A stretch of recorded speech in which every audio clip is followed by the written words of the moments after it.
Salut chers petits amis, je vous invite à écouter l'histoire d'une jeune fille nommée Esther qui a été promue reine de Perse à un moment de sa vie. Elle a été une reine spéciale. Suivons donc cette série de 6 épisodes intitulée « Esther, une reine pas comme les autres ». Esther devient reine. Je vous souhaite la bienvenue, chers petits amis. Prions ensemble. Éternel notre Père, notre Dieu, merci d'assister tous ces enfants. Merci de leur donner de l'intelligence. Au nom de Jésus, Amen. Notre verset se trouve dans Esther, le chapitre 2, la deuxième partie du verset 15. Esther trouvait grâce aux yeux de tous ceux qui la voyaient. Voici le roi Assuérus. On l'appelle aussi Artaxerxès. Il est riche, très riche pour le monde d'alors. Il donne des festins tout le temps. C'est un roi qui aime bien s'amuser. En plus, son royaume est immense. Il règne sur 127 provinces, de l'Inde à l'Éthiopie. Artaxerxès a donné un festin et il a invité tous les princes de son royaume. Vous savez combien de temps a duré ce festin? 180 jours. Cela veut dire 6 mois. Vous vous rendez compte? La somme de nourriture, la somme de boissons qu'il a fallu pour donner à tout ce monde à manger, à boire, 180 jours. Maintenant, de son côté, la reine aussi a fait un festin. Le roi, après ce festin des 180 jours, il a encore fait un festin de 7 jours, où il a encore invité des gens, mais dans son palais à Suse. Et là, après les 7 jours, qu'ils aient bien bu, bien mangé, il demande à ce que la reine Vasthi, qui est une reine très belle, qu'elle vienne à ce festin pour qu'il montre à tous ceux qui sont présents sa beauté.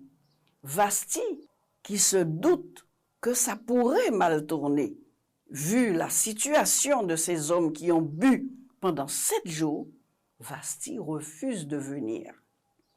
Alors, le roi est fâché. Il dit, comment? J'appelle la reine et elle ne veut pas venir? Le roi est très fâché, un peu triste, mais surtout fâché. En plus, les princes présents lui disent, « Ô roi, tu dois te faire respecter. Tu dois demander à ce que Vasthi soit révoqué. » Et le roi est triste, comme je vous l'ai dit, mais il est obligé de faire sortir un décret disant que toutes les femmes doivent honneur, respect et obéissance à leur mari. Parce que sinon, les autres femmes du royaume voudront faire comme Vasthi. Et le décret est publié. Et Vasthi est chassé du palais. Pauvre Vasthi. Le roi est triste. Et maintenant, qui va remplacer Vasthi?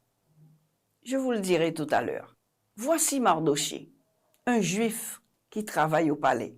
Il est venu recueillir sa nièce, Esther, qui est orpheline. Les parents d'Esther sont décédés. Donc, Mardochée prend Esther et l'emmène chez lui. Esther grandit.